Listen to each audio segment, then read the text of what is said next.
The left is run by forces that are so reformist and conciliatory that if you want to sound revolutionary, the only people that sound revolutionary are these fascist people on the right. And I want to be clear, a big part of libertarianism is conspiracy theories. That's a big thing. It's a big part of it. You know, I want to talk about the thing, the tie-up on the thing, and the Rothschilds, and the Illuminati, and the, you know, the Trilateral Commission, and the Bilderbergers, and the, you know, it's all, you know, there's always some mystical group. And the message is that, you know, capitalism is great, America is great, but there's this problem. There's this, you know, cancer that's grown in it. If we just cut it out, then it'll go back to being great again. And that's different than Marxism, because Marxism says the problem is the system. That, you know, that it's the system. These are systemic problems. It's the capitalists trying to make profits. But there's so few people going around and actually preaching that. I think the problem is, it's actually the opposite. The problem isn't that we are going out and using those words. The problem is we're not.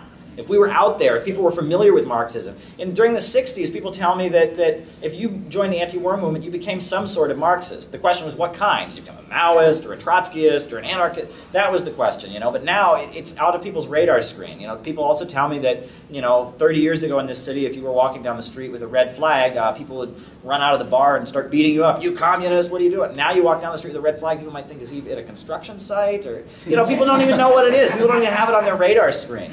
And that's the problem. We need to bring back you know, a revolutionary red culture, and that's a big problem. And I feel like, you know, there's a need for a mass line, a mass movement, a mass, you know, demands. You know, we want free college for all. We can have mass movements. Anyone can come, no matter what their politics. But we also need to be building the communist community, the communist culture that was robbed from us during the McCarthy period. We need to be bringing that back.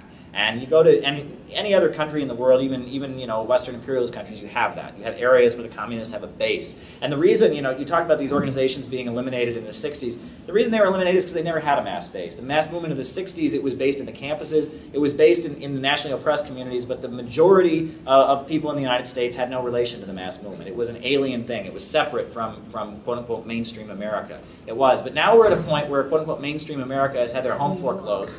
Well, sure, not in New York, but New York, I mean, you know, but mainstream America's had their home foreclosed. Mainstream America doesn't have jobs, you know. All these issues are affecting people, and we need to go with them and say the problem isn't the thing high up on the thing or the group in the back room that worships goats, and you know, it's not that. The problem is the system.